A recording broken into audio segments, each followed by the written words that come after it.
with another Community Hub update in regard to the Texas Chainsaw Massacre game being published by Gun Interactive and developed by Sumo Nottingham. This update, it was written today, October 15th, by Matthew Zepp, entitled Remains, the companion album to the Texas Chainsaw Massacre game. Alright. There's an actual video of it over on YouTube. That's basically it's a combination of Wes Keltner and Jim Bonney working together to create a hell of a sound, a hell of a artistic audio for the Texas Chainsaw Massacre game, and I think it's outstanding because you get to hear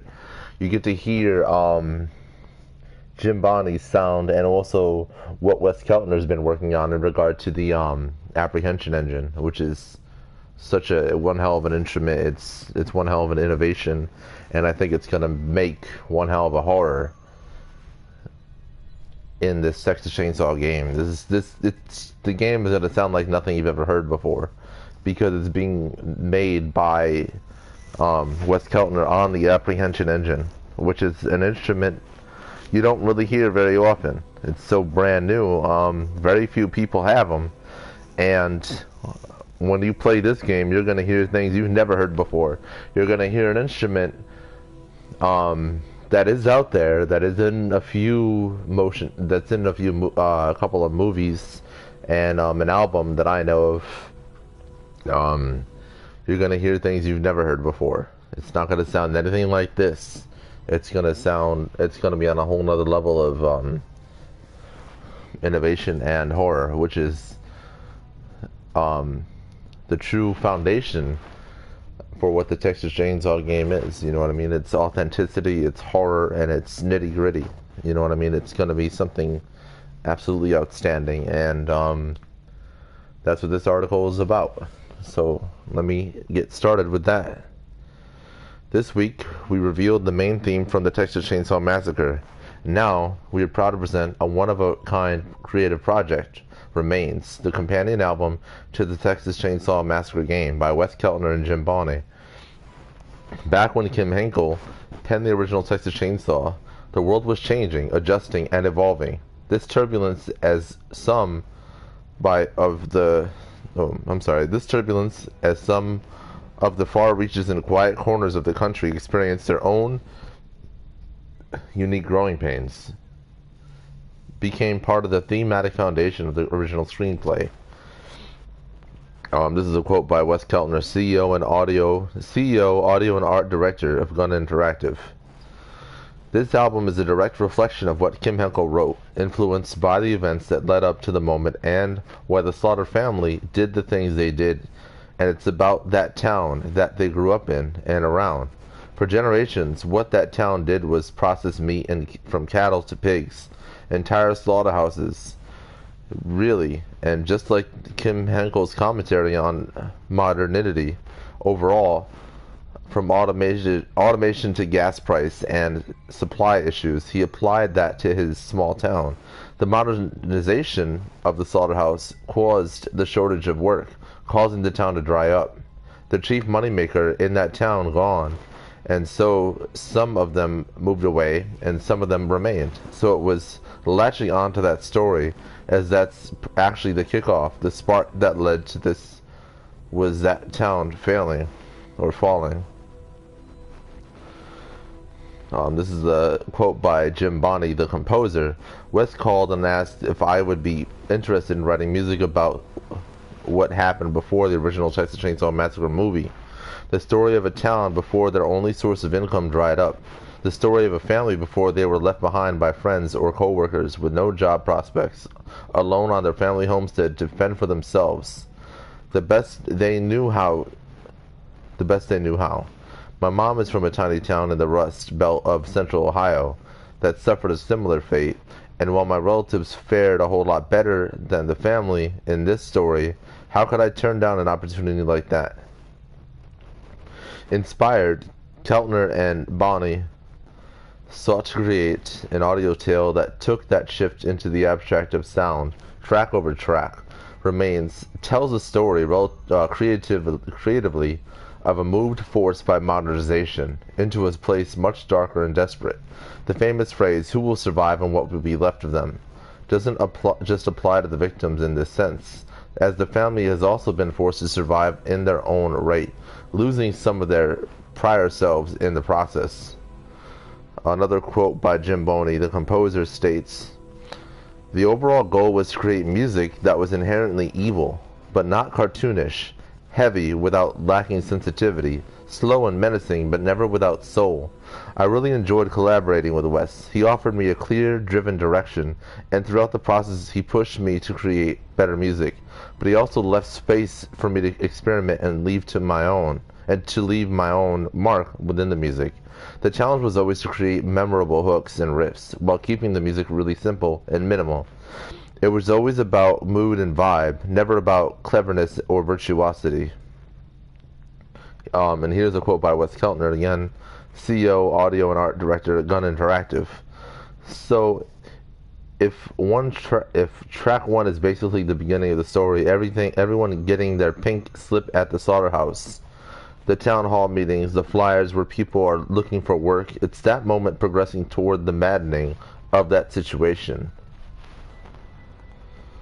And what did you have to do, or how extreme did you have to go? The far other end of that scale, the album shows that thread from jobs lost at the slaughterhouse to killing their first victim. End quote. While the Texas Chainsaw Massacre official game soundtrack is a whole and separate entity from Remains, both will be available in their entirety on streaming services on the road to launch, each serving their own unique place in the overall experience. If you're looking for the tracks you hear in the menus and in-game, the official soundtrack is for you. But for the listener that wants to dive deeper, that wants to hear something dark and abstract, thematic and inspired, Remains might be what you're looking for. And that's no accident. Wes and Jim approached this project with a very specific intent, born out of the inspiration detailed above. Here's another quote by Wes Keltner. "Jim Boney played a great role as composer in this, where I come in with a more thematic and inspirational role, and of course the use of the apprehension engine. Every track on Remains, you can hear the apprehension engine buried within it, teasing a lot of sounds out of it that maybe didn't work for the game, but work well here in the more melodic environment.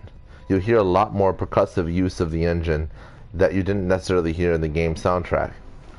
We also felt strongly that we needed to have real instruments on this album because when you use synthesizers or digital audio workstations, the sound you get is perfect, and we didn't want perfect moments. We wanted those moments where you are a fraction off in the beat.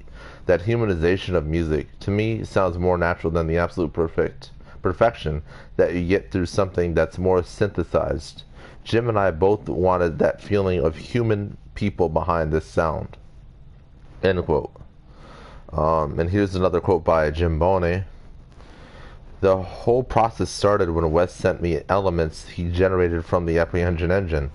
I used these ingredients to start each composition, and those sounds generated ideas, which I could develop further into a rare orchestral variety of colors and textures. The sounds from the apprehension engine also inspired me to make my own aural weirdness. Before this collaborative process was over, I'd used lawnmowers, wood, and barbed wire, a factory whistle, Aztec death whistles, a cigar box, and rubber ball, a variety of insect noises, as well as sounds I could squeeze from electric and acoustic guitars. And of course, I had to sneak a chainsaw into the mix at one point. I don't feel the sound of this music belongs to any specific time period. It could have been recorded in 1974, or it could have been recorded yesterday, and I think that's because we kept it simple, not going crazy with the latest bizarre effects. Part of what gives this music a timeless quality is the guitar tones, and I am so grateful to Dave Runyon and Ronan Chris Murphy for helping me capture those sounds. It is becoming a dying art to record the true grit of a real vintage tube amplifier, and not to rely on effects or amp simulators to get a guitar tone." End quote.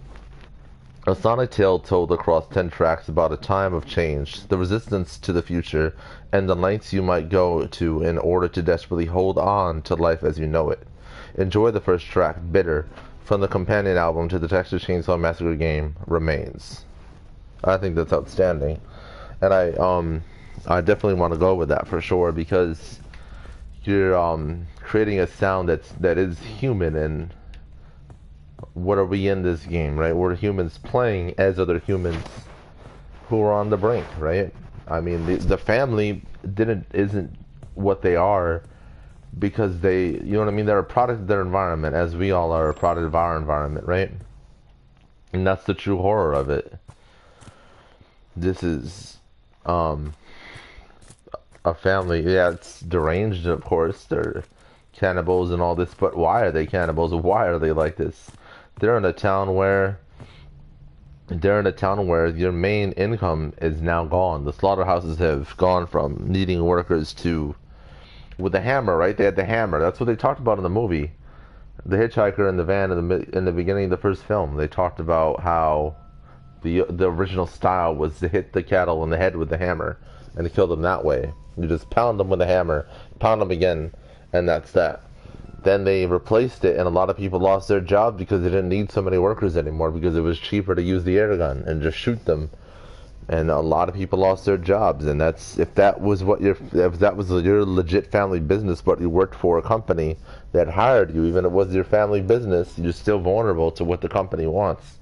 And if the company wants to let you all go, fire you all, because they found an air gun to hammer out these cows and pigs' heads, these cattle's heads, right? You don't have a job anymore, and now you have no income anymore. You can't provide for your family anymore. What do? You kind of go crazy, don't you? Not everybody goes that crazy, but there's always a level to the craziness of family. And I think this room kind of details it in its own kind of way, right? I think this franchise detailed that in its own kind of way, did it not? Isn't that what this was, in its own kind of way? The boy drowned, his mother seeks revenge, she gets murdered in the process, and then he comes back, gets his revenge, his legend, right? So that's this story. Now we'll get to see it evolve into the Texas Chainsaw story. Not this game, of course, but horror itself. Let's make this its own kind of root in a tree, right? And then the Texas Chainsaw game will be its own kind of family revenge, or its own kind of family way of survival in a deranged world, right? A deranged way of life. Also, rest in peace to Ted White, my favorite Jason of all time. I know a lot of people like Kane Hodder. I don't dislike Kane Hodder, I just have a preference toward Ted White's Jason. I always will. I always loved F-13 Part 4. It's my favorite Friday. A lot of people like Part 6. I thought that was really common. I felt like that was like a Marvel Jason, honestly, or a DC Jason. But I liked Part 4. Part 4 was the Rage Jason. Part 4 was the first Jason you saw plow through a door. And you weren't hitting that Jason in the head with a fucking baseball bat, I'll tell you that. You were not knocking Part 4 out with a baseball bat after he raged through your door. I think Part 4 Jason was the embodiment of the rage buff, but 100 times more than that. You were not fucking with this Jason.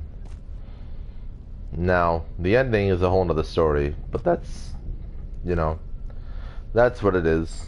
It is what it is with that. But the rest of the movie I truly loved and enjoyed. It's definitely always going to be my favorite Friday the 13th film of all time.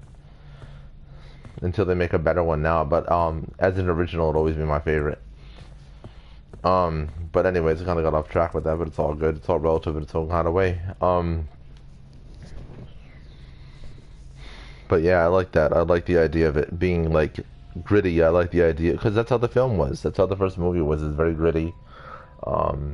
They were in really, they worked under horrible conditions, but they created something out of it. I think the conditions they worked in embodied what the film was showing. You know what I mean? Just madness. It's extremely hot. They had no personal space, no downtime really when they were filming the original film. And I think this music that we're going to hear from West and Jim Bonney is going to embody even that too in its own kind of way. What we put ourselves through, and just the idea of small towns losing their economy because the big corporations want to go the cheaper route. They want to save money. I mean, isn't that what happened with GE and where was that? Man, it's right on the tip of my tongue too. I can't believe I actually have to look that up. That's embarrassing. Not GE. The car company that outsourced. But yeah. Like, imagine you're tied to a company, your relatives work for this company, everyone's worked for this company, and then boom, well, we found a new way of doing things and we don't need you anymore. You're all fired. Sorry, bye. And there's nothing you can do about it. Because that was all you knew, right? That was all you knew. You didn't learn anything else because you didn't have to. You only knew the one thing. You only knew the one job. You didn't learn anything else. You're professionals. You're like the best at that job. But when it gets flipped upside down like that and they're literally not needed anymore because the company wants to go the cheaper route, you lose your source of income, and then everything you aspired toward and worked toward is gone. In its own kind of way, it exposes how you would react to that. You know what I mean? And what you do to survive. And as you see the slaughters, they do anything to survive. You're hungry. You have no food. No, this is the new Texas Chainsaw Massacre. What's up, Ryan? This is the F-13 game, the virtual cabin. I can't do it just chatting stream because I have to stream through PlayStation. And so I use the virtual cabin to do just chatting streams, even though I'm under a category, I'm under F-13 the game, but I'm talking about the Texas Chainsaw game, basically. You know what I mean? So that's kind of how I do it. I kind of get it. It's my little ghetto workaround, if you will. But, you know, it works for me. Yeah, this is Friday. This is the virtual cabin. It's a part of the game. It's for really, really hardcore fans. It's for everybody, but the really hardcore fans get a lot of what's going on in here. It was a lot of fun to figure a lot of things out. I couldn't figure it all out. That whole thing with the blue numbers, I could not figure that out. I never did figure it out. I looked it up, of course. They really coded the fuck out of that. But then once somebody cracked it, it was crazy how simple it was. Yeah. Yeah, no, I love it though. I love that they did this because it's like you find these little patches and then you unlock this room and you have to do things to unlock these patches, and then you have to it's just a compilation of like how hardcore of a fan are you of the series, you know? When is it coming out? It's coming out in 2023. I don't know the exact date, but like I always say, and like a lot of, like, you know what I mean? You want to give them as much time as possible, so I'd say let them take as long as it takes. You know what I mean? Fuck it. I want that game to be at its best when it comes out, and why not? That's what you want. It was ridiculous watching like bigger games and the devs get harassed. You know what I mean? Literally get harassed every day on Twitter about, oh, when's the game coming out? Release date, release date, release date. It's pathetic how people are. It's so pathetic how people are about that. You want to give the devs all the time they need. That's what you want to do. You don't want to sit there and harass them and get a shit game on day one because you harassed them and they couldn't finish it. Like, that's what people forget. So many people are so impulsive. Impulsiveness is like, it's horrible how impulsive people are and how everything has to be right now. The game should be made as fast as I fucking write my text message or type my text message. Like, come on, dude. I don't give a shit what the devs said. I don't care if they said this there. I don't give a fuck what they said. If it's not finished, it's not finished. Give them the time to do it. You know what I mean? Not you, but I'm just saying in general. Like, Let them have all the time they need to finish it, so that initial product that you get on day one is as best as it can be. Because you know it takes about, I'd say after launch, it takes the game about a year or two before it's truly fully done. And then they just keep adding content to it, which is outstanding. But for the game to truly be what it was meant to be on day one, it takes time. Day one launch is basically the real experiment. You got to throw the game into the wild and let your audience sink their teeth into it, and then that is where the flavor is produced, right? You produce that flavor, you understand the taste that you're going to get from this game, and from there the meta is born, and the spiral of it all forms, basically. You know what I mean? Everything, the balance, what you like here and what you don't like there, what everyone's demanding. Is this overpowered? Is this underpowered? Should this be nerfed? Should this be buffed? And then you have that whole meta of gamers that are like, oh, I'm a god at this game. I'm unbeatable, and they lose sight.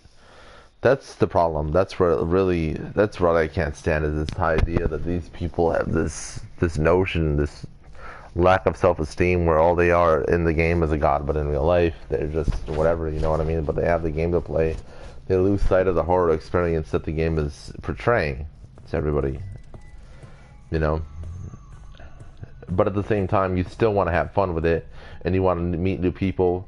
But you have to remember that a game like this and the Texas Chainsaw game are being developed for horror culture, as horror experiences for people to enjoy and love, and they're both love letters to the franchise and the intellectual property they are tied to, you know.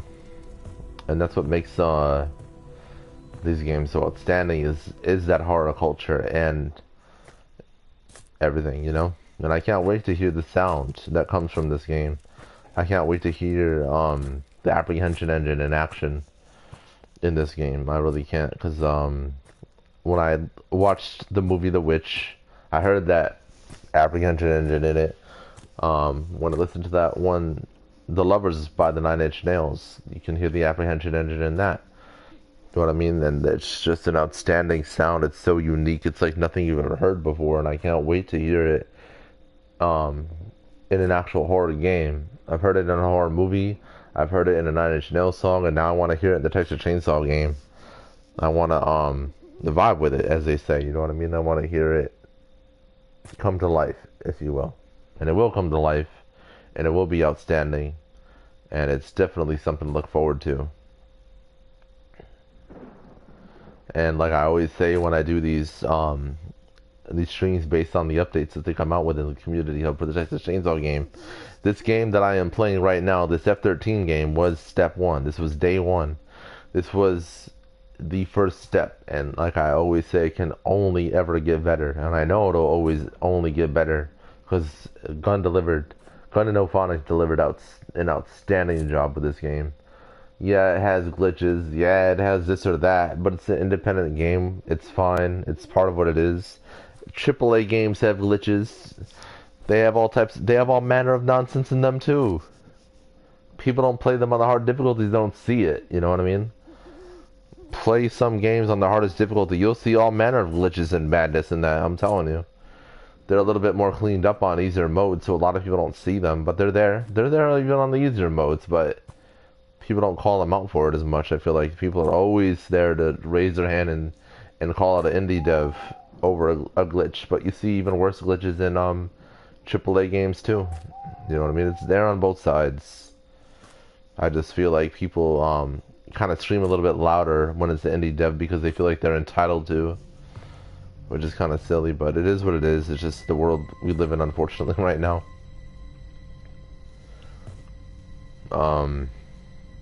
But I'm excited for it, like I always say, and I am. That's why I do these streams, because I want to do what I can with what I have and everything to help push it forward in a way, you know. Because I love horror, and I love horror culture, and I love meeting new people on these games, and talking about horror movies and You know what I mean? You get a bunch of people in a great lobby in a game like these, and a lot of creative ideas are born out of that. And that's such a beautiful thing. That's what the devs want. There's people that have gotten married off of this game in real life, met up and got married. You know what I mean? That's fucking outstanding over a video game. You know what I mean? And you talk to the games, you talk about video games with some people, and they'll fucking look at you like you have 10 heads, which is funny to me. But it's just because they're not about that life. It's not their shit. But because they don't know that this stuff is possible. They live different kind of lives. They do different kind of things with themselves or whatever, you know. But there's a whole culture on here. So you intermingle the gaming culture with the horror culture, and something new comes out of that. A new meta in real life comes out of that. And when you see that, you know what I mean? Anything's possible. It's just good to have any kind of culture culminate with another culture, you know? It's just good to see that, because great ideas come from that. New ideas come from that. And better ideas come from that. And then we get better entertainment. And we get something even better than that in the future.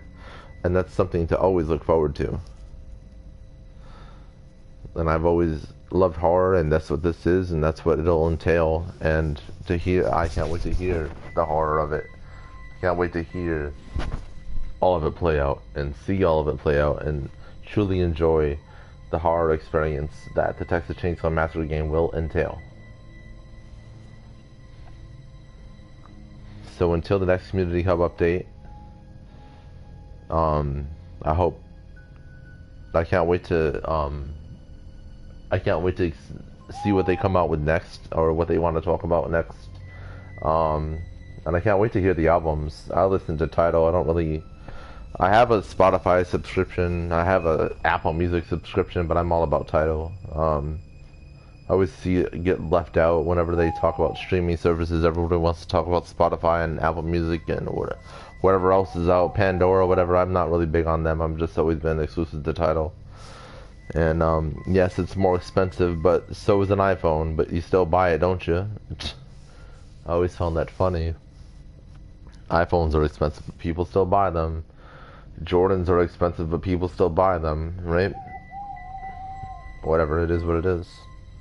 I like to support my artists, and actually through Tidal you can support your artists a lot harder than you do with the other streaming services. But yeah, I look forward to it, and I can't wait. So anyways, if you enjoyed this video, please like and subscribe and comment and tell me what you think. Tell me what you're looking forward to most in the Texas Chainsaw game. If you've never heard anything with the Apprehension Engine, I definitely recommend you watching the movie The Witch, because that soundtrack of that movie, the OST in that film, is created by an Apprehension Engine. Also, if you don't want to watch the whole movie and hear that, you can listen to The Lovers by 9 Inch Nails. That's also that's a track that is created by an Apprehension Engine. So definitely check those out and hear that unique sound. And then I think you'll have more of a thirst for the unique sound that Wes Keltner and Jim Bonney are formulating right now for us to listen to. Thank you guys so much for watching, and I can't wait to see you guys in the next one. Thank you.